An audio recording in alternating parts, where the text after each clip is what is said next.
دنیا میں آیا تو کچھ ملاقاتیں اس سے ابتدا میں ہوئی اور الحمدللہ آخری سانس تک نہیں، کیونکہ وہ ایسی شخصیت تھی کہ ان سے دور ہونے کو دل ہی نہیں کرتا تھا۔ میرا کسی کو کوئی پتہ نہیں میں کیا ہوں، کیسا ہوں، کہاں سے آیا ہوں۔ ان کے بچوں کی اور اس بھٹی برادری کی محبت کہ جہانیاں نہیں کہ توروا میں نہیں بلکہ پورے پنجاب میں مجھے لوگ جانتے ہیں کہ میں خطیب بھی ہوں۔ حاضر و سامعین، ان کی محبتیں یہ کچھ دن پہلے جب ابا جی کا چیلم تھا تو میرا ارادہ نہیں تھا کہ مفتی صاحب نے بڑا اچھا بیان وہاں پہ فرمایا، تو مجھے ویسے پہلے ہو کہتے ہیں نہیں کہ تسی بھی کچھ نہ کچھ بیان کرو اور ماں دے حوالے نہ بیان کرو۔ تو جب میں نے وہ بیان کیا تھی تو ایسے باتیں جب کی تو ان کی آنکھوں سے آنسو آ رہے تھے۔ فوت ہونے والی ان کی ماں تو نہیں تھی، وہ تو ان کی زوجہ تھی، بیوی تھی۔ تو جب بھی ان کا تذکرہ چھڑا آنکھوں میں آنسو دیکھے، وہ آنسو بتاتے تھے یہ بندہ وہ ہے جس کو اس کی بیوی راضی کر کر دنیا سے گئی۔ تو دیکھیں ایک لگن ہوتی ہے محبت، لوگوں کا ایک کہاوت ایک معاویہ ہے نا کہ جہاں زیادہ بندہ رہتا ہے نا وہاں محبتیں کم ہوتی ہیں، مگر وہ ایسا شخص کہ اس کی وہ اداسی اس کے چہرے سے دا گئی، آخرکار چیلم ہونے سے پہلے وہ ان کو بھی انہیں کے پاس لے گئی۔ یہ ہوتی ہے محبت، اس کو کہتے ہیں وفا۔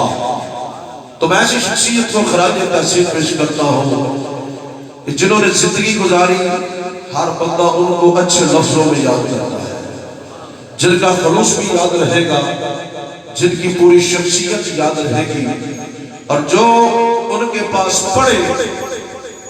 عادل و سامعین، علم جو بھی ہو علم ہی ہوتا ہے۔ جن کے اتنے شاگرد ہو پھر بھی اس بندے کا خلوص اسی طرح ہوگا جو ایک زندگی وسیع لمحہ گزار کے گیا، وقت گزار کے گیا، پھر بھی اس کا خلوص کبھی کم نہ ہو۔ یہ اللہ کی دین کہتے ہیں اور ایسی شخصیات پر اللہ کی رحمتیں نازل ہوتی ہیں۔ کبھی بھی کوئی معاملہ ہوتا، میں تو ایک مولوی تھا، مسجد کا امام تھا، جب بھی ملتے کہتے یار اگر اس طرح ہوگی تو ذرا اس طرح کرو۔ اویس کے حوالے سے بھئی اویس کے حوالے سے جب باتیں ہوتی تو میں اکثر کہا کرتا تھا یار یہ وہ شخص ہے جس کے منہ سے نکلتی ہے یہ کام کر دیتا ہے، اور جہاں بھی دیکھو اس نے کہا عمرے پہ جانا ہے، کچھ دن بعد اس کی تیاری ہوتی ہے۔ اور ایک بار مجھے اچانک سے پتہ چلا کہ اویس بھائی عمرے کی تیاری تھی لیکن پتہ مجھے یہ چلا تھا کہ ان کے والدین جا رہے ہیں۔ جب ہم ملنے کے لیے آئے تو رات کو پتہ چلا بھی اویس نے بھی جانا۔ میں کہا یار تو چلی وہ کڑنا پوری ہو جاتی ہے۔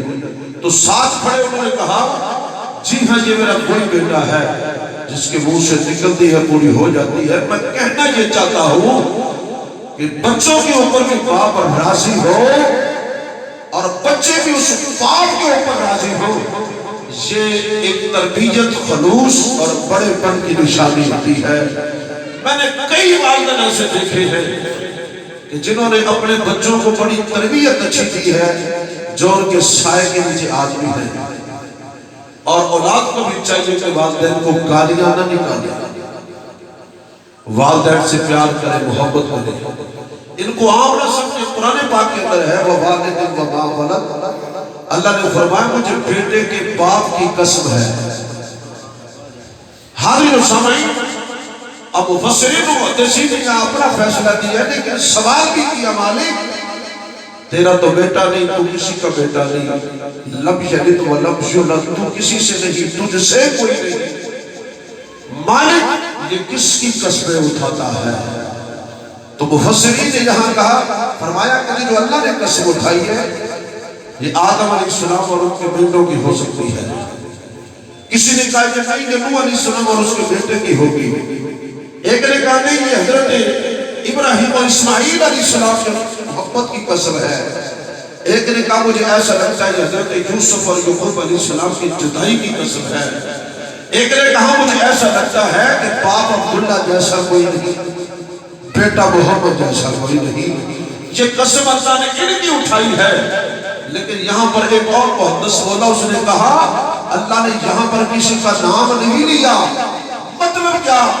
مطلب یہ ہے اللہ بتانا چاہتا ہے لوگوں اس بات کو آپ نہ سمجھنا.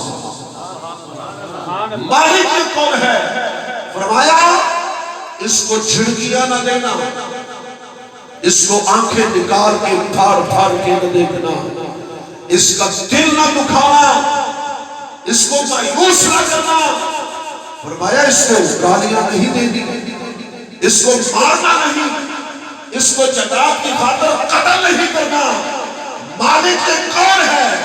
رب کائنات نے فرمایا یہ باپ تیرا ہے، اس کی قسمیں میں رب اٹھاتا ہوں.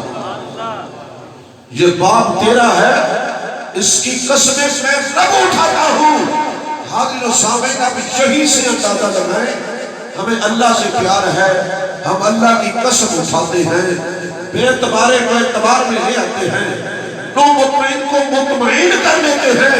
مالک قسمیں اٹھانا تو ہمارا کام ہے، مخلوق کا کام ہے. اللہ فرماتا ہے تم کس لیے قسمیں اٹھاتے ہو؟ مالک اس لیے کہ کوئی بے اعتبارہ اعتبار گوا بیٹھے اس کو اعتبار دینے کے لیے اٹھاتے ہیں. مالک فرماتا ہے تم اعتبار دینے کے لیے قسمیں اٹھاتے ہو، میں اپنوں کو پیار دینے کے لیے قسمیں اٹھاتا ہوں. تشریف فرمائیں ماں کی تعریف سرکار نے فرمائی جو ماں کو پیار سے دیکھے اللہ اس کو ایک حج کا ثواب عطا فرمائے گا. یا رسول اللہ جو 2 بار دیکھے فرمایا 2 حجوں کا ثواب. یا رسول اللہ جو 3 بار دیکھے فرمایا 3 حجوں کا ثواب. اب ایک صحابی کھڑا ہو گیا اس کی حضور جو زیادہ دیکھے فرمایا زیادہ حجوں کا ثواب. اب ایک کھڑا ہو گیا اس کی یا رسول اللہ صلی اللہ علیہ وسلم یہ تو ماں کو دیکھنے کا ثواب ہے، باپ کو دیکھنے سے بھی کچھ ملے گا. تو سرکار نے فرمایا جو ماں کو محبت بھری نگاہ سے رحمت بھری نگاہ سے ایک بار دیکھتا ہے اللہ اسے مقبول حج کا ثواب عطا فرمائے گا. جو اپنے والد کو اسی محبت بھری نگاہ سے دیکھے گا اللہ اس کو ایک حج کا بھی ثواب عطا کرے گا، ایک مقبول عمرے کا بھی ثواب عطا فرمائے گا. بے شک ماں کی بڑی شان ہے، ماں کی بڑی فضیلت بڑا مرتبہ و مقام ہے. لوگوں باپ باپ ہی ہوتا ہے. ماں ٹھنڈی چھاں ہے تو باپ سورج ہے. حاضرین و سامعین لوگوں نے ماں کی اتنی تعریف کی، صلاح خانوں نے ماں کی اتنی عظمت بیان کی کہ بڑے باپ کو گھر سے نکال دیا گیا.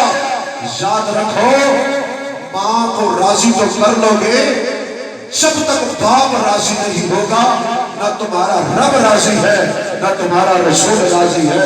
وَقَدْ رَبِّي فِي رَضِيَ الْفَادِقِ وَسَحَتِ رَبِّي فِي سَحَتِ الْغَالِقِ. یہیں سے اندازہ لگا لیں کہ اللہ کی بارگاہ میں ان کا کیا مقام ہے. اللہ نے ان کی ناراضگی میں اپنی ناراضگی رکھ دی اور ان کی رضا میں رب نے اپنی رضا رکھ دی ہے. جس کے اوپر والدین ناراض ہو جائے سمجھ لو ان کا رب بھی ناراض ہے. جن کے اوپر والدین راضی سمجھ لو ان کا رسول بھی ان کو راضی، خدا بھی راضی. بتانا یہ چاہتا ہوں کربلا کی دھرتی میں لڑائی ہوئی جنگ ہوئی مگر وہاں پر معاشرے کا تقدس بھی بتایا گیا ہے. لوگ سنتے ہیں نا کربلا، سننا بھی چاہیے پڑھنا بھی چاہیے پر سمجھنا بھی چاہیے. آپ کو سمجھ آ رہی ہے نا میری بات کی؟ جب حضرت امام علی مقام گھوڑے پر سوار ہو کر کربلا کی طرف جانے لگے تو گھوڑا نہیں چلا. 1 بار 2 بار 3 بار نہیں چلا. آپ کی نظر جب خیمے کی طرف گئی نا تو 6 سال کی سکینہ ہے رضی اللہ تعالیٰ عنہ ایسے انگلی کا اشارہ کیا ہوا ہے گھوڑے نہ جنا، تو نے جانا نہیں پہلے میرا ویر اکبر لے کر گیا ہے، اکبر واپس نہیں آیا. اور محمد کو لے کر گیا ہے تو نے واپس ان کو نہیں لایا. فرمایا کہ میرے ویر قاسم کو لے کر گیا ہے، قاسم واپس نہیں آئے. تو چچا عباس کو لے کر گیا ہے، چچا عباس واپس نہیں آیا. نہ جائیں اگر تو چلا گیا میرے باپ واپس نہیں آنا تو کی جانے دیا باپ نے کتنا پیار کر دیا. حاضرین و سامعین آپ نیچے اتر آئے، اپنی چداتی کو سینے سے لگایا، فرما بیٹا ایسے نہیں کرتے۔ عرض کی بابا جانی پردیس میں لا کر بابا بھی ایسا نہیں کرتے۔ فرما بیٹا ٹھہر میں تیرے لیے پانی لے کر آتا ہوں۔ ابو میں پانی کے بغیر رہ لوں گی پر تیرے بغیر نہیں رہ سکتی۔ فرما بیٹا میں تیرے لیے کھانا لے کر آتا ہوں۔ عرض کی بابا جانی میں کھانے کے بغیر رہ لوں گی پر تیرے بغیر نہیں رہ سکتی۔ بڑے تلاشے دیے، حاضرین و سامعین بڑا حوصلہ دیا۔ آخر میں یہ عرض کی بابا چاہتے تو ہو، جانا تو آپ نے ہے ہی، پر یہ بتاؤ نا یہ یتیم کس کو کہتے ہیں؟ یتیم کون ہوتا ہے؟ فرمایا بیٹا کیوں پوچھتی ہے؟ عرض کی بابا جانی خیمے سے آواز آئی ہے سکینہ یتیم ہو جائے گی، سکینہ نے یتیم ہو جانا ہے، اب سکینہ یتیم ہونے لگی ہے۔ فرمایا بیٹا جس کا باپ مر جائے، جس کا بابا مر جائے، جس کا والد دنیا سے چلا جائے اس کو یتیم آختے ہیں، اس کو یتیم کہتے ہیں۔ بابا کے سینے لگ کر عرض کی بابا میں یتیم نہیں ہونا چاہتی، کیونکہ میں نے دیکھے ہیں جو یتیم ہو جاتے ہیں ان کے بڑے بڑے حال ہوتے ہیں، ان کو کوئی اپنا نہیں سمجھتا، ان کو گلیوں بازاروں میں آ کر رونا پڑتا ہے، گھروں کی نکروں میں بیٹھ کر رونا پڑتا ہے۔ بابا جب میں آپ کے بغیر رو گی مجھے خاموش کون کرائے گا؟ میرے تو بھائی بھی نہیں ہیں، وہ بھی کربلا میں چھوڑ کر جا رہی ہو۔ حاضرین و سامعین وہاں کی ہر مصیبت برداشت کر کے پریاس کو برداشت کیا، ظلم کو برداشت کیا، پردیس کو برداشت کیا، پر بابا کی جدائی برداشت نہیں ہو رہی۔ بتانا یہ چاہتا ہوں کربلا کی دھرتی سے بھی یہی آواز آتی ہے، لوگوں ہر ظلم برداشت کر لینا پر باپ کی جدائی برداشت نہ کرنا، بابا کی جدائی برداشت نہ کرنا۔ یہ وہ صاحبان ہوتے ہیں دنیا میں جو بھی ہوتا رہے ان کی سو سر پہ ہونا تو بندہ ڈوڑتا نہیں، ڈگمگاتا نہیں۔ اس والد کو میں بحثیت ایک مولوی خراج تحسین پیش کرتا ہوں کہ جس نے اچھی زندگی گزاری، اچھی تربیت کی، حاضرین و سامعین لوگوں کے ساتھ خلوص کے ساتھ نظر آئے۔ میرا خیال کہتا میں نے آج تک نہیں سنا کہ کسی سے ان کا اونچا بول بھی بولا ہو، کسی سے انہوں نے بد اخلاقی سے بات کی ہو جاتے ہیں معاملے۔ حاضرین و سامعین جو بچوں سے اتنا پیار کرتا ہو، جو اپنی زوجہ کی جدائی کو برداشت نہ کرتا ہو، جو ہر کسی سے اخلاص کے ساتھ بولے اور جس کے چہرے کی مسکراہٹ تک نہ ختم ہوتی ہو۔ مجھے یہ بھی پتا ہے کہ ان کو اتنی مرضوں نے جکڑا ہوا تھا، لیکن جب بھی ملنا مسکرا کے ملنا۔ حاضرین و سامعین یہی بڑا پن ہوتا ہے جو اللہ تعالیٰ ان کو عطا کر دیتا ہے۔ تو اس لیے یہ ضروری نہیں کہ ان کے وصال کے بعد ہی ان کو یاد کیا جائے، جب یہ زندہ ہوں ان کی خدمت کی جائے، ان کی زیارت کی جائے۔ حدیث پاک کا حصہ ہے قبلہ مفتی صاحب نے فرمایا جمعے والے دن ان کی قبروں کی زیارت کیا کرو۔ یہ رسول اللہ صلی اللہ علیہ وسلم نے ارشاد فرمایا ہے جمعے والے دن جو ماں یا باپ ایک فوت ہو یا دونوں ہو جائے ان کی قبر کی جو زیارت کرنے جائے گا اللہ تبارک و تعالیٰ اس کے گناہ بخش دے گا اور اس کے نامہ اعمال میں نیکیاں درج فرما دے گا۔ جس کی قبر کی مٹی کو دیکھنے سے گناہ بخشے جائے اور ثواب ملتا ہو، اس کے چہرے کی زیارت کرنے سے یا اس کی خدمت کرنے سے کتنا کچھ ملتا ہوگا۔ اس لیے میاں صاحب نے بڑا پیارا سا یہاں پہ ارشاد فرمایا ہے، اگر آپ سبحان اللہ کہتے تو میں عرض کر دوں۔ پیارے اور محترم مسلمان بھائی آپ کیا فرماتے ہیں؟ فرماتے ہیں بھائی بھائیاں دے ادھر دے وڈ دے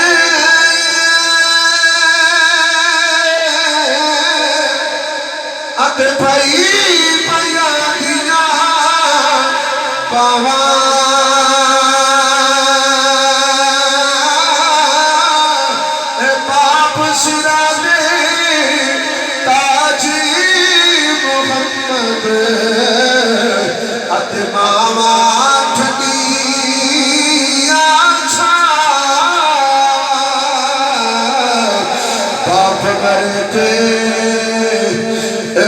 پہ